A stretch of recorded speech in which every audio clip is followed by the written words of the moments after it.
മനസ്സിൽ പ്രാർത്ഥിച്ചാ പോരാ. മനസ്സിൽ ഇങ്ങനെ വിഷമിച്ച് അയ്യോ ഒന്നും നടക്കുന്നില്ല, ഒന്നും ശരിയാ, നോ. നിലവിളിക്കണം, കർത്താവിനെ വിളിച്ച് കരഞ്ഞ് പ്രാർത്ഥിക്കണം. ദൈവം ഏത് വ്യക്തിയെയും നയിക്കുമ്പോൾ ആ വ്യക്തിയിൽ 3 കാര്യങ്ങൾ ഉണ്ടാവുന്നത് വരെ ആ വ്യക്തിയിലെ പരീക്ഷണങ്ങൾ തുടർന്നുകൊണ്ടിരിക്കും. എന്തൊക്കെയാണ് ആ 3 കാര്യങ്ങൾ? ഞാൻ പറയുന്നത് വെറുതെ എന്തിനാ ഈ അടി കിട്ടിയിട്ട് നന്നാവുന്നേ? അടി കിട്ടാതെ നന്നായിക്കൂടെ? ഇത് നമ്മളിൽ ഉണ്ടാവാനാണ് എല്ലാ പരീക്ഷണങ്ങളും. ഒരു മനുഷ്യൻ നിലവിളിക്കുമ്പോ അവൻ ബോട്ടം ലെവലിൽ ഏറ്റവും ലോവസ്റ്റ് പോയിന്റിലേക്ക് എത്തുകയാണ്. നിലവിളിക്കുമ്പോ എന്ന് പറഞ്ഞാൽ എന്നെ കൊണ്ടൊന്നും പറ്റത്തില്ല, ഞാൻ അങ്ങേയറ്റം ഒഴിച്ചു കളഞ്ഞ വെള്ളം പോലെയായി എന്ന് സങ്കീർത്തനം. അവിടെ എത്തുന്നതിന്റെ തെളിവാണ് ഒരുത്തന്റെ നിസ്സഹായമായ നിലവിളി. എന്നെ കൊണ്ടൊന്നും നടക്കത്തില്ല എന്ന് അയാൾ പറയുന്ന പോയിന്റാണ് ആ ലോവസ്റ്റ് പോയിന്റ്.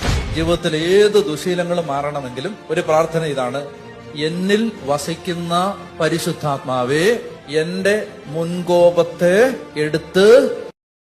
മനസ്സിൽ പ്രാർത്ഥിച്ചാ പോരാ. മനസ്സിൽ ഇങ്ങനെ വിഷമിച്ച്